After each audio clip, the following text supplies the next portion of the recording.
पहले कहा जाता था कि संसाधनों की कमी थी, वो एक समस्या थी। अब अधिकता भी एक समस्या बन गई है। नहीं, अधिकता ज़्यादा बड़ी समस्या अधिकता है। तो सर डिस्ट्रैक्शन से कैसे डील किया जाए? तो आपके अकॉर्डिंग क्या हर स्टूडेंट मैथ सीख सकता है? कि जब शुरू कर रहा था तब 2-4 जगह से मुझे बुरी तरह से रिजेक्ट किया गया था। अच्छा। मतलब यहाँ पढ़ाने से पहले मैंने ग्वालियर में भी 1-2 जगह क्या है कि डेमो क्लासेस ली थी और उस समय मुझे ज़रूरत थी। उस समय क्या है कि लगभग 5,000 महीने का कुछ ऐसा भी वेतन था। कोचिंग जो वर्ल्ड है, इसकी डार्क साइड क्या लगती है आपको कि इसमें क्या नेगेटिव है? बच्चों की जो एजुकेशन के लिए जितना स्कूल या चाहे वो सरकारी हो या प्राइवेट है वो जिम्मेदार है, उससे कहीं ज़्यादा जिम्मेदार है उसके पेरेंट्स। जो मैंने क्या है देखा है, जो फील किया है कि अगर आप क्या है कि अपने काम पर ईमानदारी से फोकस करोगे तो थोड़ा बहुत समय लग सकता है, लेकिन आप फेल नहीं हो सकते। बादाम सिंह क्लासेस का आपके अकॉर्डिंग कोई फ्यूचर ऐसा ड्रीम है कि अभी क्या और कौन सा माइलस्टोन अचीव करना है, क्या करना है आपके हिसाब से? जो वर्तमान में इंडियन एजुकेशन सिस्टम है, इसमें क्या आप बदलाव देखना चाहेंगे कि ये चीज़ और अच्छा होना? नमस्ते, स्वागत है आप सभी का। मध्य प्रदेश के ग्वालियर संभाग में जब कोई भी नौजवान सरकारी नौकरी के सपने देखता है तो ग्वालियर शहर में जिसके कदम सबसे ज्यादा जिस जगह पर रुकते हैं उसका नाम है बादाम सिंह क्लासेस। जी हाँ, आप अगर देख सकते हैं मैथ्स के लिए अगर कोई सबसे फेमस जगह ग्वालियर में जो कोचिंग की है वो बादाम सिंह क्लासेस की है। तो आज हम इंटरव्यू करने वाले हैं, बातचीत करने वाले हैं बादाम सिंह क्लासेस के फाउंडर मिस्टर बादाम सिंह सर से। तो सबसे पहले तो सर स्वागत है आपका हमारे चैनल पे। बहुत बहुत धन्यवाद। और आपका सर बहुत धन्यवाद कि आपने मतलब अपने अमूल्य समय में से हमें इतना अपने कुछ समय दिया। तो सबसे पहले सर अपनी जो बातचीत है इसके दो पार्ट्स लगभग रहने वाले हैं। एक तो वो बच्चे जिसमें आपकी एक्सपर्टीज़ है कि एसएससी या कॉम्पिटिटिव एग्जाम की जो भी तैयारी कर रहे हैं बच्चे, उनको क्या आप गाइडेंस वगैरह मतलब दे सकते हैं? दूसरा, हमारे पास ज़्यादातर जो हमारे चैनल से बच्चे जुड़े हैं वो अभी स्कूल लाइफ में हैं, तो उन्हें कैरियर काउंसलिंग से रिलेटेड जो मतलब टीचिंग लाइन में बच्चे इंटरेस्ट रखते हैं, तो आपका एक टीचिंग में एक अच्छा लेवल है, तो वो कैसे मतलब जो बच्चे उन्हें क्या गाइडेंस मिल सकती? तो हम दोनों तरीकों के इसमें लगभग क्वेश्चन करने वाले हैं। तो सबसे पहले तो सर मेरा, आपने वो कहानी सुनी होगी एपीजे अब्दुल कलाम की कि वो बनना चाहते थे एयरफोर्स पायलट और फिर वो नहीं बन पाए, उसके बाद उन्हें बहुत ज़्यादा हताशा हुई। ऐसे ही मतलब मैंने जो रिसर्च की मुझे पता चला कि आपके बारे में, तो आप भी मतलब एक सरकारी नौकरी पर, उसकी क्या स्टोरी है मतलब जो आप बनना चाहते थे उस? कुछ खास नहीं, जो जो जैसे जिनका भी जैसे गांव से है कोई बच्चा, सामान्य परिवार से है, जिनकी आर्थिक स्थितियां बहुत सामान्य होती हैं, तो उनका एक सपना होता है कि किसी भी तरीके से, खासकर किसान परिवार हैं तो किसानों की जो इनकम होती है वो 6 महीने में, 3 महीने में इस तरह से रहती है। तो किसानों का ये सबसे जो मुख्य पहलू होता है कि किसी भी तरीके से हमारे बच्चे किसान ना रहें, क्योंकि ज़मीनें धीरे धीरे घटती जा रही हैं और सोर्स ऑफ इनकम भी बड़े लिमिटेड है। तो ग्वालियर जब आए थे वो केवल इसी सपने के साथ आए थे कि कोई छोटी मोटी नौकरी लग जाए, किसी भी तरह की। ऐसा कोई इरादा नहीं था कि बहुत बड़ी नौकरी लगनी है, इवन कांस्टेबल भी मिल जाए तो उसमें भी संतुष्ट हुआ जा सकता था। तो एक आप ये मान के चलो कि बहुत छोटी सी नौकरी के लिए ग्वालियर आए थे। तो मूलतः आप मुरैना से है ना सर? मूलतः मुरैना, प्रॉपर मुरैना से नहीं है, मुरैना में हमारा गांव पड़ता है, मतलब बामर के पास है, 2 से 3 किलोमीटर दूर है। अच्छा। तो वहाँ से हूँ मैं। तो मतलब कांस्टेबल का मतलब तो एग्जाम भी शायद निकला था? हाँ, मतलब ये है कि कुल मिला के कांस्टेबल से रिलेशन ये है कि किसी भी तरह की नौकरी मिल जाए। हाँ। जीवन यापन के लिए मुख्य यही था कि जीवन यापन के लिए जो मिल जाए वो कर लेंगे। हाँ। अब उसमें कांस्टेबल मिल जाए, टीचिंग मिल जाए या जो भी मिल जाए, हाँ। मतलब ऐसा कोई स्पेसिफिक नहीं था कि यही करना है। मतलब ये इस सिलसिले में आए थे कि कुछ मिल जाए जिससे जीवन कट जाए। तो फिर सर इस यात्रा की शुरुआत कैसे हुई टीचिंग की? इस यात्रा की शुरुआत ऐसे हुई कि पहले क्या है कि जैसे मैंने छोटे मोटे कई एग्ज़ाम दिए, उनमें से कांस्टेबल भी एक था।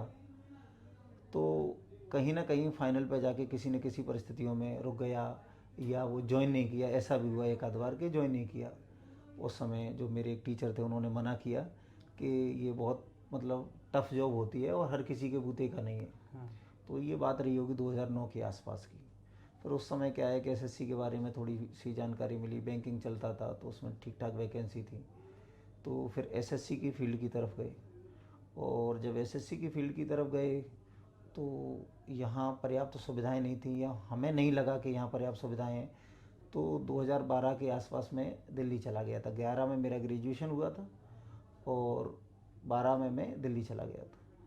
तो दिल्ली से प्रिपरेशन की और वहाँ से फिर क्या है कि एसएससी में भी सिलेक्शन हुआ और फाइनल जो ज्वाइनिंग लेने गया था मैं, वो रेलवे में गया था। तो नौकरी तो हो गई थी, लेकिन जब नौकरी हुई तब तक समय काफ़ी हो गया था कि आप क्या है कि 11 में जो आपकी नौकरी हुई, जो 11 में ग्रेजुएशन हुई और लगभग 14 में जो ज्वाइनिंग आई थी रेलवे की, जो एग्ज़ाम था रेलवे का वो शायद 12 वाला नोटिफिकेशन था, लेकिन उसकी फाइनल जो ज्वाइनिंग आई थी वो 14 लास्ट में आई थी।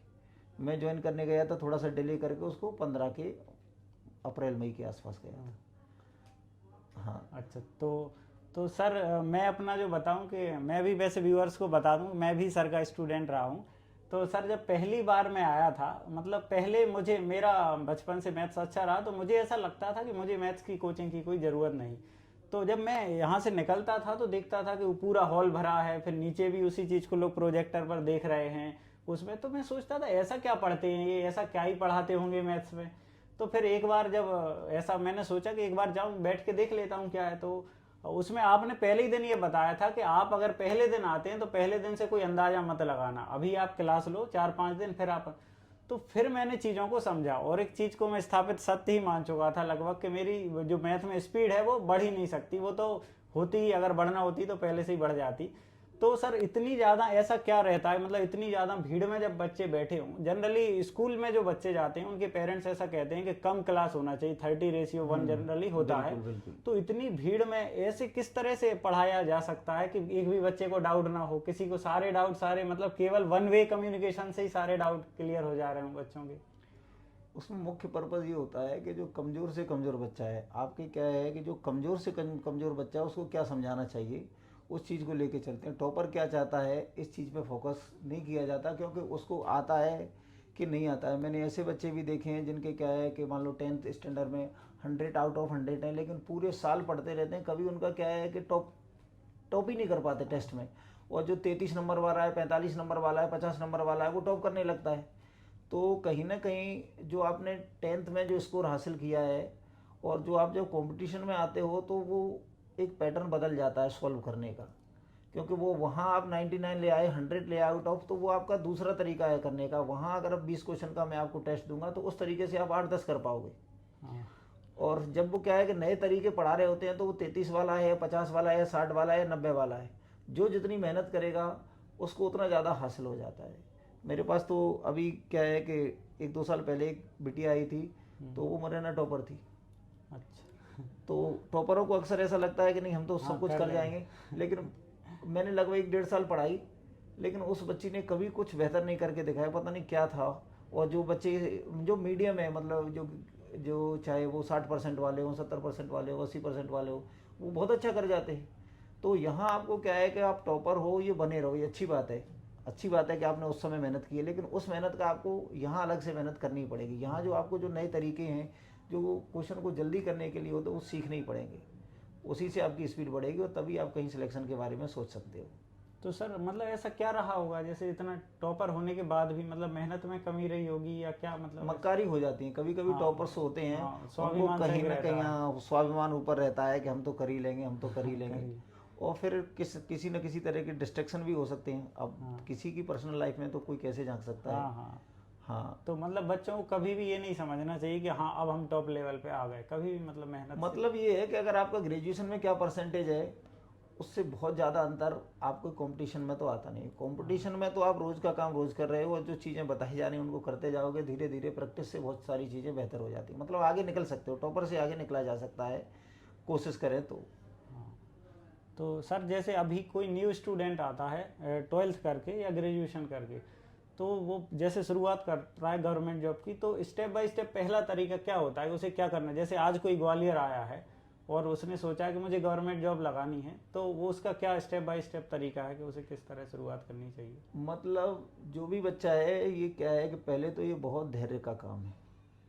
सबसे पहले क्या है कि बच्चे जो हैं कहीं टारगेट के चक्कर में पड़ गए, मतलब क्या है कि 2-4 महीने का काम नहीं है। नहीं है सही। अगर बच्चा 12th के बाद आया है तो उसको कम से कम 1 से 1.5 साल जो भी सिलेबस है, एसएससी का है या जो भी एग्ज़ाम वो उसने जो टारगेट किया है उसको ईमानदारी से 1 साल में या 1.5 साल में जितने समय में वो कंप्लीट कर सकता है, 4 सब्जेक्ट हैं या 5 हैं या 3 हैं, जितने भी सब्जेक्ट हैं उसके सिलेबस को उनको बहुत अच्छे से एक बार पढ़ ले, उसके बाद किसी एग्ज़ाम को देने की सोचेगा तो उसका समय बच जाएगा।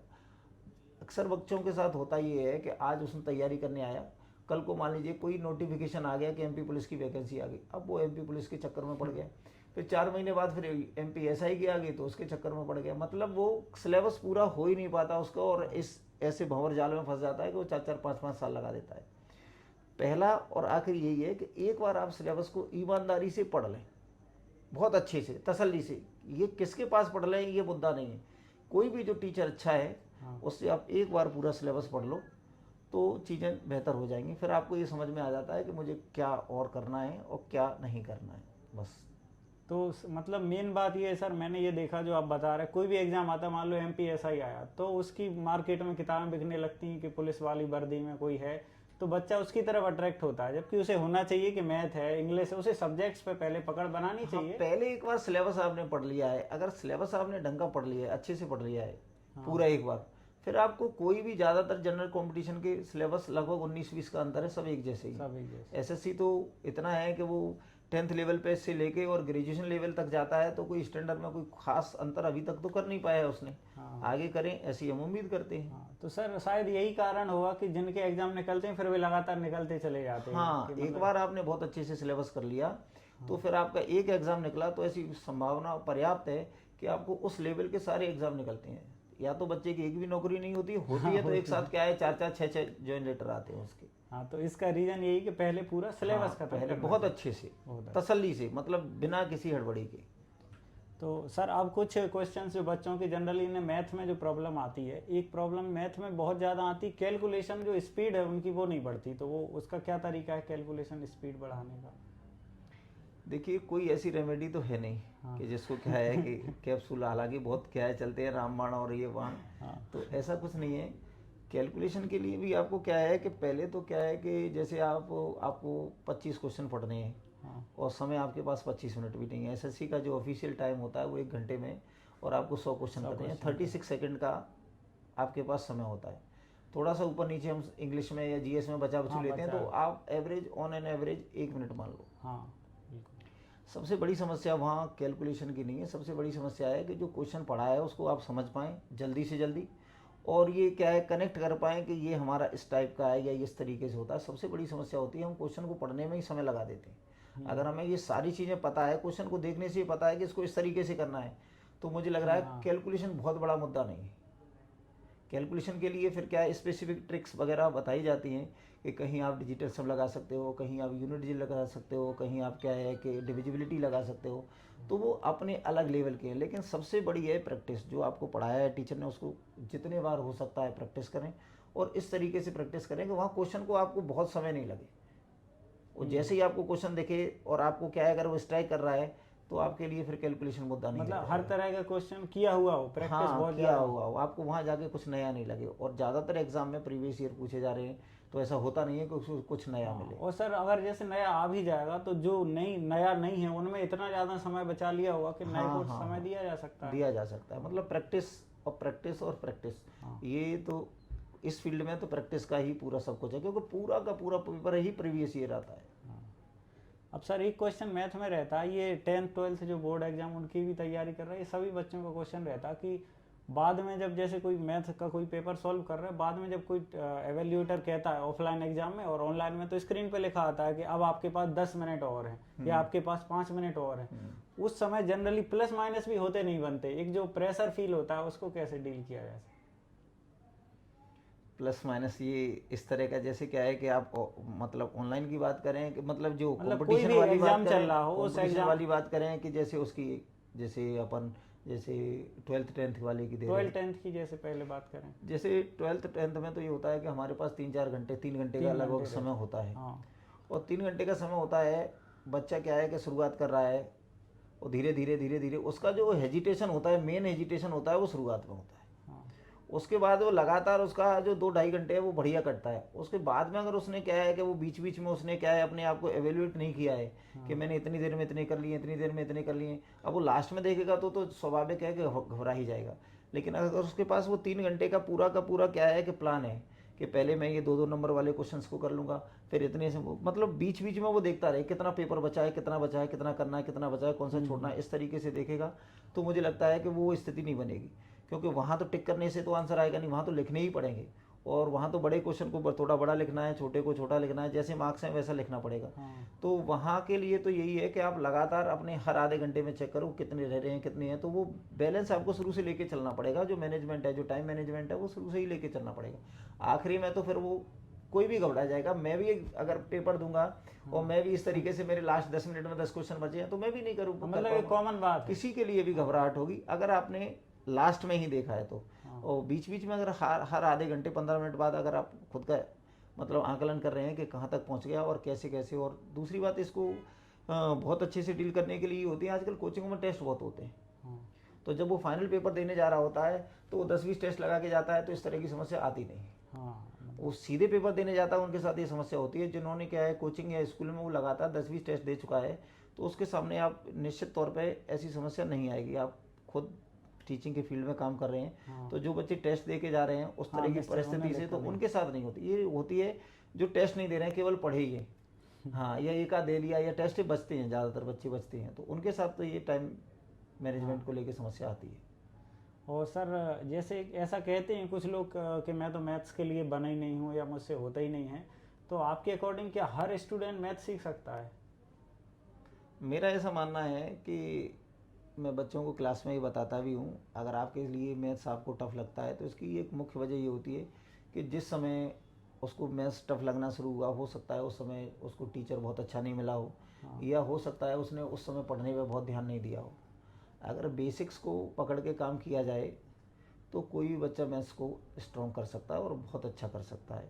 केवल और केवल यही है कि आपका जो पढ़ाने वाला है वो बेसिक्स को पढ़ा रहा है या नहीं।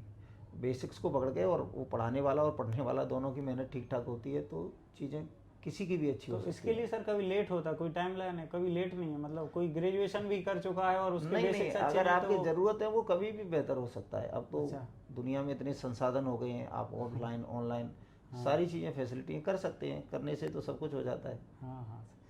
और अब सब कॉम्पिटिटिव एग्ज़ाम हो या बोर्ड एग्ज़ाम हो, उनमें एक बच्चे को जो एक दबाव रहता है या ऐसा रहता है कि अभी माइंड को रिलैक्स किया जाए, तो माइंड को रिलैक्स करने के लिए स्टूडेंट को क्या करना चाहिए? देखिए कि बच्चे क्या है अननेसेसरीली प्रेशर तो लेते हैं, हाँ और आजकल उनके ऊपर ज़्यादा दबाव है, बच्चों के ऊपर दबाव है, उससे ज़्यादा प्रेशर फील करते हैं पेरेंट्स। उन्हीं के कारण क्योंकि बच्चे एक करते हैं। ऐसी दौड़ है कि हर पेरेंट्स चाहता है हमारा बच्चा टॉप करे, और टॉप से भी अब क्या है कि नंबरों का ये नहीं रहा है, अब तो पूरे में से पूरे ही आए। दिक्कतें ये हैं। तो अगर बच्चे की क्या है कि प्रिपरेशन ठीक ठाक है और लगातार महीने 2 महीने पहले से वो टेस्ट वेस्ट ठीक ठाक दे रहा है तो उसको किसी तरह का प्रेशर होगा नहीं। लेकिन एग्ज़ाम प्रेशर, परीक्षा, हमने एक हिंदी में एक चैप्टर पढ़ा है परीक्षा, तो परीक्षा की तो किसी को भी होगी, तो वो थोड़ा मोड़ा प्रेशर तो सबको आता है, वो मेरी हो, आपकी हो, किसी की भी हो। परीक्षा मतलब प्रेशर थोड़ा बहुत तो होता है, लेकिन वो इतना नहीं हो जाए कि आपकी हेल्थ को ख़राब कर दे। हल्का फुल्का तो किसी को भी होगा। जब कुछ चुनाव आता है तो नेता कितने बड़े होते हैं, उनको भी क्या है कि प्रेशर फील होता है, हाँ, वो भी पानी पीते रहते हैं अगर किसी इंटरव्यू में जा रहे हो तो। मुद्दा नहीं है, प्रेशर होता है, लेकिन प्रेशर थोड़ा बहुत होना तो स्वाभाविक है और किसी को भी होगा। मैं कह रहा हूँ, मैं यहाँ कैसी भी बातें दे, लेकिन अगर स्थितियाँ कुछ ऐसी बनती हैं जहाँ परीक्षा का नाम ही आ जाए तो प्रेशर आ जाता है, लेकिन वो उतना है कि जिसको झेला जा सकता है। और सर आजकल बच्चों को बहुत ज़्यादा, मतलब पहले कहा जाता था कि संसाधनों की कमी थी, वो एक समस्या थी, अब अधिकता भी एक समस्या बन गई है। अधिकता ज़्यादा बड़ी समस्या है।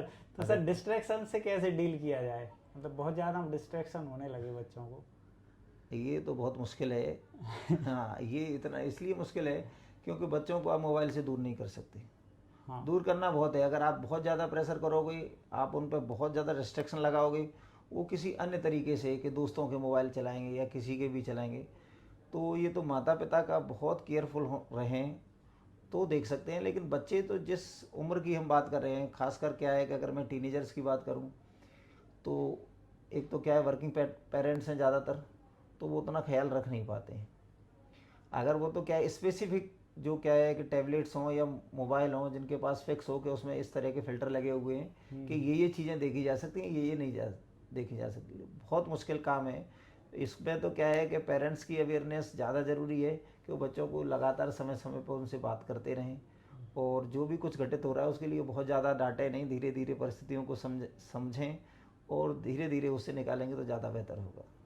और सर जैसे जो अभी जो माइंड रिलैक्स की बात कही थी, तो मुझे अभी बीच में याद आया, आप क्या करते हैं? कभी आपको ऐसा लगता है कि माइंड ज़्यादा मतलब वर्कलोड बहुत हो जाए और एकदम ऐसा, तो माइंड को रिलैक्स करने के लिए आप क्या करते हैं? देखो, अगर मैं क्या है कि सही बात करूं तो मैं क्या है कि बहुत प्रेशर में कभी रहता नहीं हूँ। मतलब बहुत रेयर, ऐसा नहीं है कि कभी नहीं होता, हाँ। लेकिन बहुत रेयर होता है वैसा। मतलब मेरा जो क्या है कि जो वीकली शेड्यूल ऐसा रहता है कि उसमें ज़रूरत से ज़्यादा मैं काम करता नहीं हूँ, और ठीक ठाक बैलेंस है। मतलब 5 दिन काम करना है और 2 दिन खेल कूद में दोस्तों के साथ, इस तरीके से। तो बहुत ज़्यादा प्रेशर मेरे ऊपर कभी होता नहीं है। मतलब आप ब्रेक देते हैं खुद को, ये आपने जो 2 दिन मेरा बताया। लगातार क्या है कि मेरा तो जैसे दिन की शुरुआत भी होती है, तो मैं मान लो 5 सवा 5 बजे उठा, तो मेरा पहले ही क्या है कि रोज़ का जो मोटिवेशन होता है हाँ। वो शुरू ही होता है। मैं सवा 5 बजे उठ के मैं 6 बजे के या सवा 6 साढ़े 6 के आसपास में ग्राउंड पहुंच जाता हूँ, बैडमिंटन कोर्ट पहुंच जाता हूँ। तो वो 1 आध घंटे मेरा जो है वो मेरा जो मेडिटेशन है अच्छा, वो स्पोर्ट्स बैडमिंटन से। है। हाँ। हाँ, जो सुबह क्या है कि मैं रोज़ लगभग क्या है कि रोज़ ही है, अब महीने में ऐसा बहुत मुश्किल होता है कि मैं कुछ ना करूँ। मतलब मैं सवेरे उठ के पढ़ना मेरे लिए मुश्किल होता है कि मैं सवेरे उठ के किसी भी किताब को पढूं तो मुझे नींद आ जाती है। लेकिन मैं तो क्या है कि सुबह जैसे ही मैं 5 बजे उठा, 6 बजे के आसपास, सवा 6 बजे के आसपास में निकल जाऊँगा। ज़्यादातर मेरा क्या है कि काम होता है कि मैं बैडमिंटन खेलूँ, लेकिन किसी दिन किसी कारणवश किसी तरह का अगर कोई परेशानी है तो मैं टहलूँगा। मतलब वो मेन जहाँ से मेरी बैटरी चार्ज होती है सुबह, वो वही है। तो मुझे क्या है कि स्ट्रेस हो सकता है उस चक्कर में नहीं होता, बहुत कम, रेयर होता है। मैं हाँ। ज़्यादा इस तो तरह मतलब की कोई घटना। आपका ये मानना है कि ज़्यादा मतलब जो टाइम अगर बहुत ज़्यादा समय तक किया जाए तो उसकी गुणवत्ता प्रभावित होती है, मतलब कम समय और उसके बीच ब्रेक भी मिलते रहना चाहिए। हाँ, मैं मतलब बहुत ज़्यादा क्या है कि काम के घंटों पे ध्यान नहीं देता। हाँ। मतलब जितने समय मैं ठीक ठाक काम कर सकता हूँ बस उतना करता हूँ। हाँ, हाँ। उससे ज़्यादा नहीं करना चाहता। इसके अलावा सर अगला एक जो महत्वपूर्ण पहलू आज के समय खराब होता जा रहा है, बच्चों की डाइट, जो भोजन है उनका, डाइट पे कितना इम्पेक्ट पड़ता है डाइट का? डाइट सुधारना, जैसे एक मोबाइल है एडिक्शन, वो हाँ। डाइट भी है। हाँ, और ये सारी चीज़ें पेरेंट्स से थोड़ा बहुत तो फ़र्क पड़ता है। अगर हाँ। पेरेंट्स का अगर खान पान ठीक ठाक है तो बच्चों पर हाँ, निश्चय। कुछ ना कुछ फ़र्क तो पड़ता है। लेकिन कुछ चीज़ें जो वो स्कूल में जा रहा है, दोस्तों के साथ घूम रहा है, तो वो कंट्रोल करना बहुत मुश्किल चीज़ें हैं। आप कितने भी इंस्ट्रक्शन दे दो बच्चों पे, जितना ज़्यादा आप क्या है कि प्रेशराइज करोगे, वो काम उससे ज़्यादा करेंगे और छुप के करेंगे। तो इसलिए क्या है कि बच्चों को खाने दें, जो कुछ खाना खा रहे हैं उनको खाने दें, लेकिन उसकी मात्रा लिमिटेड कर दें। जो रोज़ खा रहे हैं उसको क्या है कि वीक में एक एक वीकली। दो दो हाँ। दिन कर दें, लेकिन पूरी तरीके से प्रतिबंधित नहीं किया जा सकता। और धीरे धीरे समय के साथ तो बच्चे खुद, जैसे हम बड़े हो गए हैं, हमें ये पता हाँ। चल गया कि क्या खाना चाहिए क्या नहीं खाना चाहिए, वो भी एक एज के बाद उनको भी क्या है कि समझाने की ज़रूरत नहीं पड़ेगी। लेकिन फिलहाल उनको पूरी तरह से प्रतिबंधित करने से बेहतर है कि थोड़ा सा हाँ। कंट्रोल किया जाए, और धीरे धीरे कंट्रोल करेंगे तो मुझे लगता है थोड़ा बहुत हो सकता है। बाकी बच्चे तो बाप है आजकल। बाप जन्म रहे हैं, बच्चे नहीं जन्म रहे। सही बात। हाँ। तो सर अगला क्वेश्चन आपके ही लाइफ से रिलेटेड है। आप बहुत ज़्यादा एकदम फोकस्ड रहते हैं, मतलब मैंने पहले भी सुना है कि आपके घर वालों को भी ये बात पक्का है कि उन्हें कोचिंग के अलावा अगर कोचिंग का कोई समय है तो वे फिर और कुछ नहीं कर सकते। तो इससे ऐसा नहीं रहता कभी, मतलब रिलेटिव्स में, फैमिली में, दोस्तों में, कभी मतलब उनमें ऐसा रहे कि ये हमें प्राथमिकता नहीं देते, अपने काम को ही ज़्यादा देते हैं?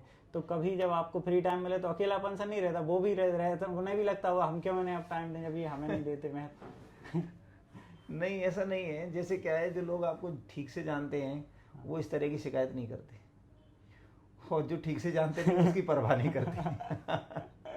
ऐसा रहता है कि मतलब अकेलापन तो कभी कैस लगता नहीं है।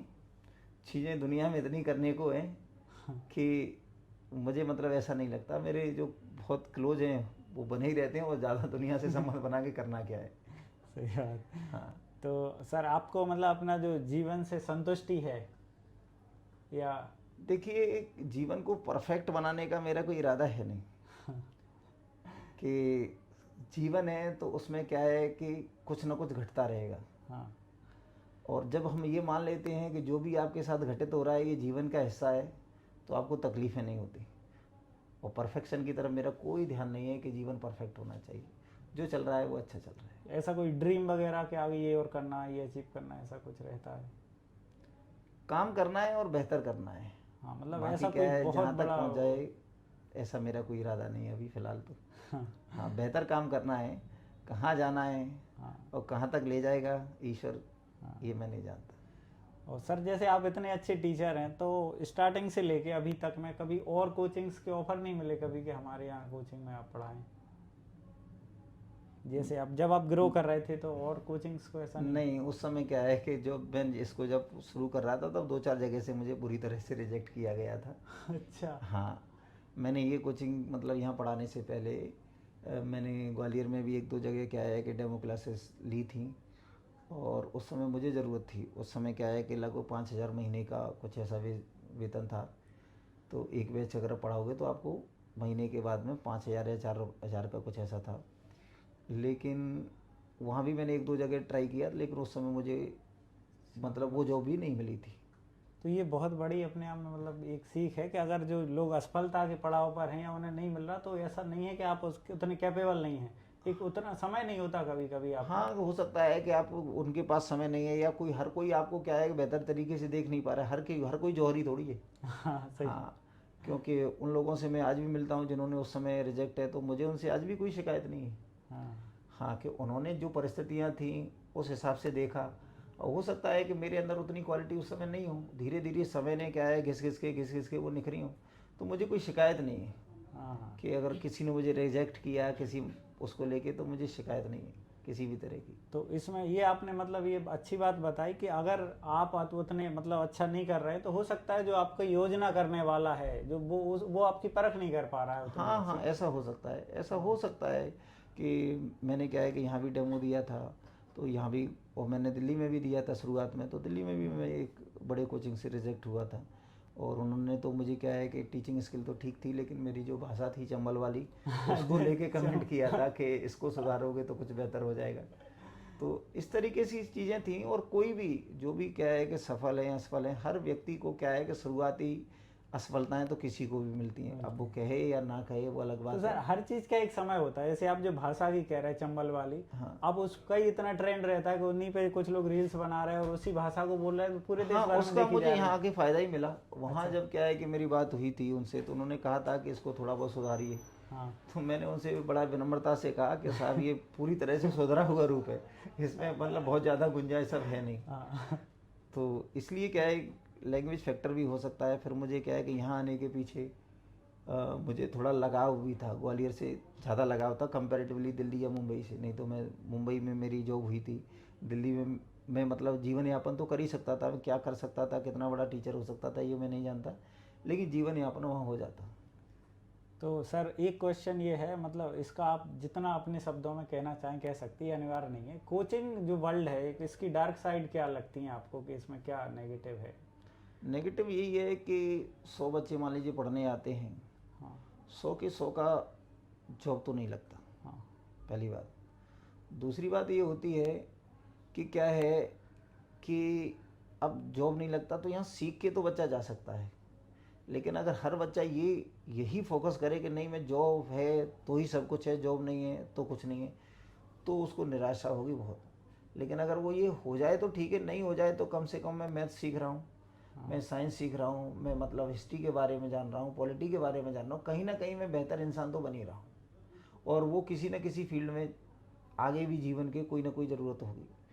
अनुमान के तौर पे अगर आप देखेंगे तो लगभग क्या है कि एसएससी के फॉर्म भरने वाले ही लोग 2 करोड़ लोग होते हैं अप्रोक्सीमेशन। ये एसएससी का खुद डेटा है, हाँ मतलब मैं बहुत एग्जैक्ट तो नहीं कह रहा हूँ, लेकिन लगभग एसएससी ने पिछली बार बताया था कि कभी 2 करोड़, कभी 2.25 करोड़, कभी 1 करोड़ 80 लाख, ऐसा कुछ डेटा बताते रहते हैं। हर साल थोड़ा बहुत वेरिएशन होता रहता है। अब एसएससी जॉब कितना देता है? बहुत कम कम वेरी। अब पूरा मान के चलो कि 50,000, 60,000, 1 लाख भी दे दे, हाँ 1 लाख भी। 1 लाख भी दे दे कुल मिला के, तो भी तो क्या है कि 1,99,00,000 की तो जॉब 10 साल में दे देगी, 10 लाख दे देगी। सही तो बात। वो कहीं ना कहीं जीवन की अपॉर्चुनिटी तो कहीं ना कहीं दूसरी जगह भी है। लेकिन इससे अब ये भी है कि आप क्या है कि पढ़ाई करते रहे तो वो कहीं ना कहीं काम आएगी। हाँ जैसे एक मेरे पास एक विद्यार्थी था, वो क्या है कि एक्समैन था, मतलब वो आर्मी से रिटायर हो गया है। हाँ।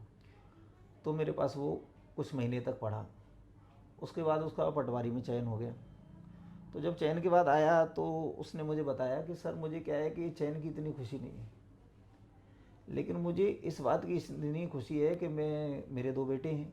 अब मैं क्या है कि उनको क्या है कि सिलेबस 1 आध साल पहले ही करा के बैठ जाता हूँ। जो 9th में उसको 10th का करा के बैठ गया, जो 6वीं क्लास का है उसको मैं पहले ही कराते रहता हूँ। तो मुझे ये सेटिस्फेक्शन हो गया कि ये मैं किसी भी कीमत पर नहीं खरीद सकता था। हाँ, नहीं सर, मतलब ये किस बहुत बड़ी बात है। मैं तो उस फील्ड में जुड़ा हूँ, तो जो मतलब स्कूल स्टूडेंट्स के पेरेंट्स के लिए बहुत बड़ी बात होती है कि अगर घर पे ही उन्हें गाइडेंस मिल जाए। हाँ, अब वो ये कह रहा था कि मैं बैठता था सर ऐसे ऐसे, मेरा सिलेक्शन ऐसे हो गया कि मैं बैठ रहा हूँ पढ़ने के लिए आपकी बुकलेट्स लेके, और वहीं मैं बच्चे को बैठा लेता कि पढ़ तो पढ़। तो जो बच्चे पहले क्या है कि कहीं ना कहीं मक्कारी करते थे या कुछ ना कुछ बहाना बनाते थे, अब कैसे बनाओगे, क्योंकि मुझे ही आता है।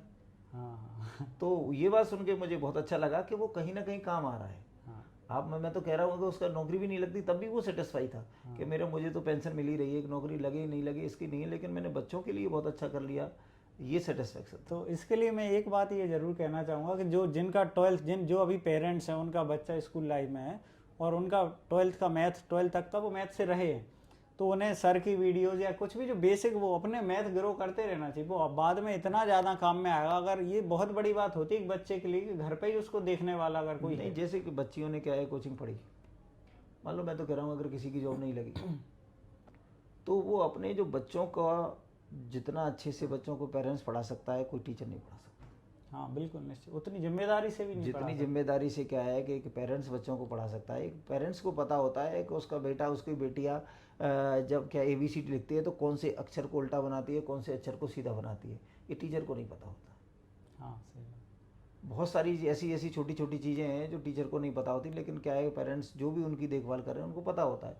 तो पेरेंट्स जितना सिखा सकते हैं, मैं खुद टीचर हूँ, मैं लेकिन इस बात को मानता हूँ कि टीचर से पहले वो है।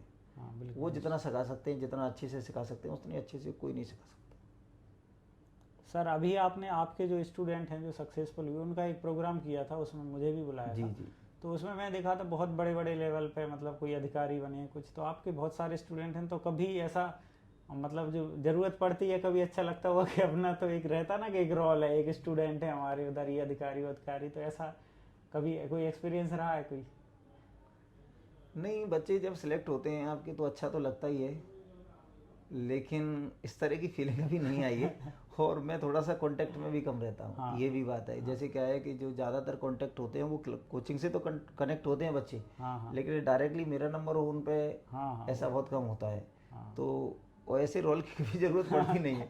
हाँ, एक टीचर आपको है। शौक भी नहीं है हाँ, सर? शौक भी नहीं है, टीचर है। कईयों को रहता है हाँ, वैसा। जल्दी क्या है कि काम चल जाए, लेकिन क्या है कि कभी मान लो कहीं ऐसी ज़रूरत है, जब जैसे मैं घूमने जाता हूँ तो फॉरेस्ट डिपार्टमेंट में है, तो वहाँ अगर कोई बच्चा है तो इतनी सहूलियत मिल जाती है कि टिकट नहीं है तो वो किसी भी तरीके से टिकट अरेंज करा देता है। हालांकि सारी जो भी पेमेंट होता है वो तो करते ही हैं, लेकिन मानसिक रूप से काफ़ी क्या है राहत मिल जाती है। मतलब कि ऐसा लगता है कि अपना बच्चा है तो सारी चीज़ें देख लेगा। तो मतलब कई फील्ड में ऐसी कुछ ना कुछ सहायता तो मिल जाती है, इसमें कोई दो राय नहीं। चाहे वो रेलवे में हो, वो बैंकिंग में हो, चाहे वो क्या है फॉरेस्ट में हो, पुलिस में हो, मतलब रहता है, इतना तो रहता ही है। लेकिन मतलब ऐसी ज़रूरत पड़ती कम है। हाँ, बहुत रेयर। मतलब मैं एक आध 2 बार ऐसा हुआ होगा कि जब मुझे इस तरह का लगा होगा, नहीं तो ईश्वर सारे काम चलाता रहता है। सही बात। हाँ।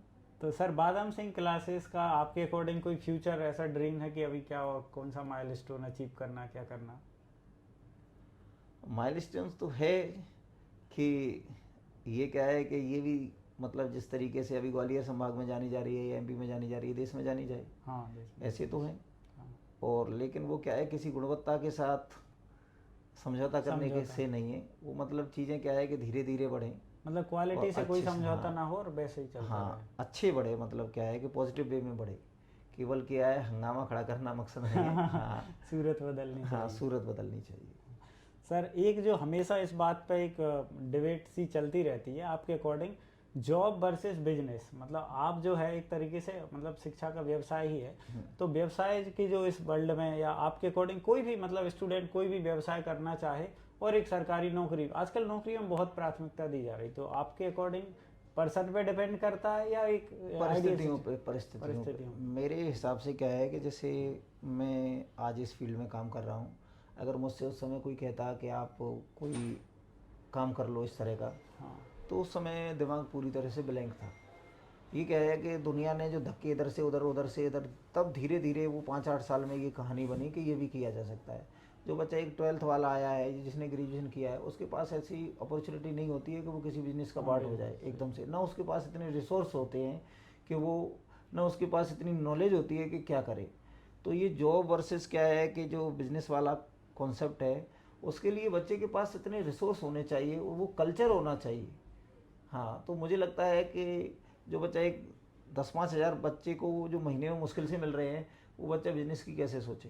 क्योंकि एक ग्रामीण परिवेश पे, जिसका मतलब पिताजी क्या है कि एक तरीके से रोजी रोटी कमा रहे हैं और रोज़ कमा रहे हैं, रोज़ खा रहे हैं, वो वाली स्थिति है। वो बिज़नेस के बारे में नहीं सोच सकता। बिजनेस के बारे में वो सोच सकता है जिनके पेरेंट्स पहले से बिजनेस में हैं या बहुत अच्छे से सेटल है, हाँ सेटल। वो बहुत बेहतर तरीके से सोच सकते हैं। लेकिन जिसके जीने खाने के लाले हैं, वो बिजनेस के बारे में कैसे सोचें। तो मतलब ये पूरी तरह परिस्थिति पे डिपेंड परिस्थिति पे डिपेंड है। तो सर ऐसा हो सकता है कि जैसे जॉब हो गई, जॉब लग गई और एक मतलब अच्छा होने लगा, तो फिर बिजनेस के लिए रिस्क ली जा सकती है? नहीं, ज़्यादातर लेते हैं बच्चे ऐसे। बहुत सारे बच्चों को हम जानते हैं जो क्या है कि लास्ट में जाके नौकरी छोड़ देते हैं। जब जैसे क्या है कि उनकी नौकरी भी लग गई और उनको कहीं दूसरी जगह भी ठीक ठाक करने लगे, पढ़ने लगे। ऐसे बहुत सारे बच्चे हैं जो हमारे क्या है कि जो बाद में उन्होंने नौकरी ज्वाइन ही नहीं की, वो टीचिंग फील्ड में ही क्या है कि कैरियर बना लेंगे, या किसी और भी फील्डों में। ये तो टीचिंग वाली फील्ड में तो हमें क्या है कि जैसे नौकरी वाले में तो कम मिलते हैं। हाँ, अन्य सेक्टरों में मिल जाते हैं बच्चे। कोई नेता हो गए तो वो भी गुरुजी राम राम। मतलब इस हर फील्ड है, ऐसा कोई फील्ड नहीं है कि जहाँ बच्चा मिले नहीं। वो सफल किसी न किसी पैमाने पर वो सफल भी है। बस वो, लेकिन क्या है कि जो सामाजिक पैमाना वो केवल सरकारी नौकरी है, और उससे कहीं बेहतर सफल लोग हैं। मतलब जो सरकारी नौकरी में नहीं है, लेकिन क्या है कि वो साल 2 साल या 6 महीने उन्होंने क्या है कि यहाँ पढ़ा, और उसके बाद जो उन्हें सीख मिली या जो उनके व्यक्तिगत तजुर्बे थे या जो भी उनकी परिस्थितियाँ थी, उन हिसाब से अच्छा कर रहे हैं और बहुत अच्छा कर रहे हैं। खुश भी हैं, मिलते जुलते रहते हैं। 10 साल पुराने वाले बच्चे भी आते हैं, 2 साल पुराने वाले भी। तो जिसको जैसा अच्छा लगता है, समय होता है मुझे, तो मैं मिलता भी हूँ। और सर देश में शिक्षा की शुरुआत से अलग अलग एक परिस्थिति और समय देखा है। आपके हिसाब से जो वर्तमान में इंडियन एजुकेशन सिस्टम है, इसमें क्या आप बदलाव देखना चाहेंगे कि ये चीज़ और अच्छा होना चाहिए?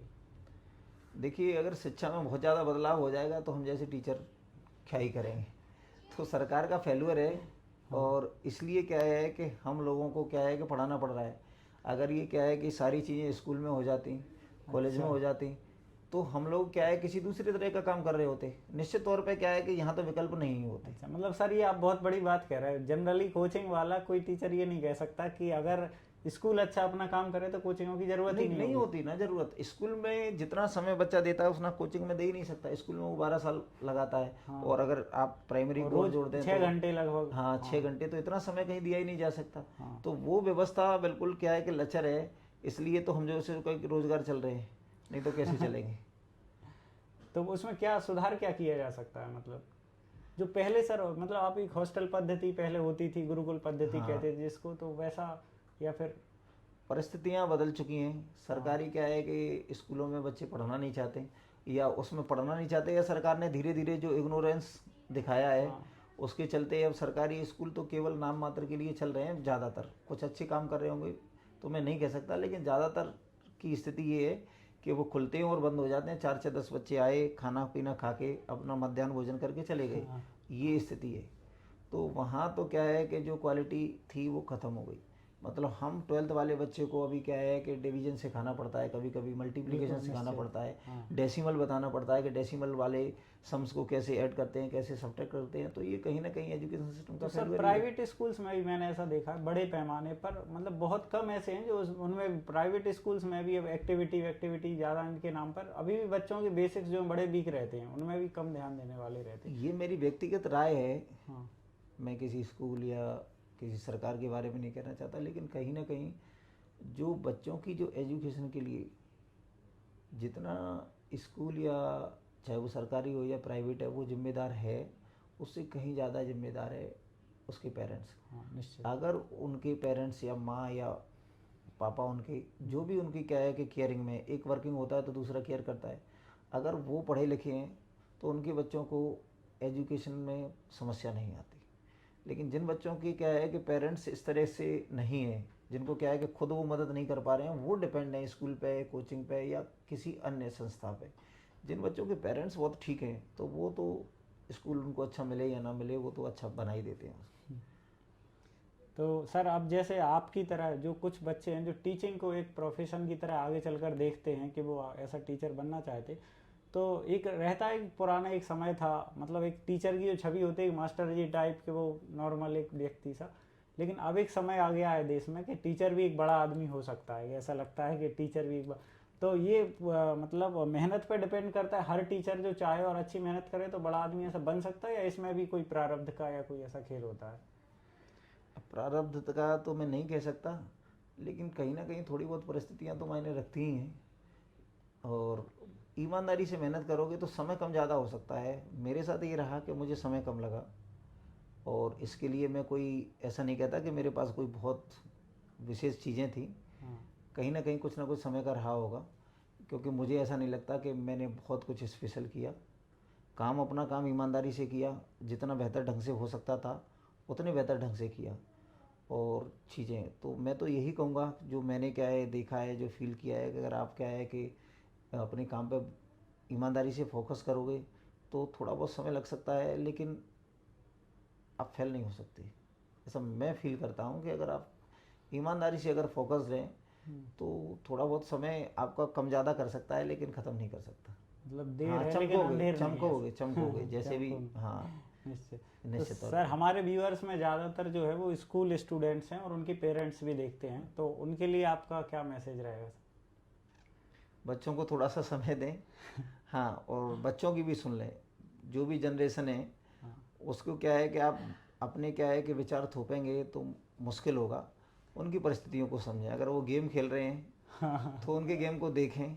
हाँ। ऑब्जर्वेशन ज़्यादा ज़रूरी है, बजाय कि आप उनको एकदम से क्या है कि किसी भी चीज़ से डिस्कनेक्ट नहीं कर सकते। ऑब्जर्व करें कि क्या गलत कर रहा है, क्या सही कर रहा है, तब धीरे धीरे उन चीज़ों को हटाओ, क्योंकि एकदम से हटाओगे तो आपका आपसी जो तालमेल है वो गड़बड़ा जाएगा।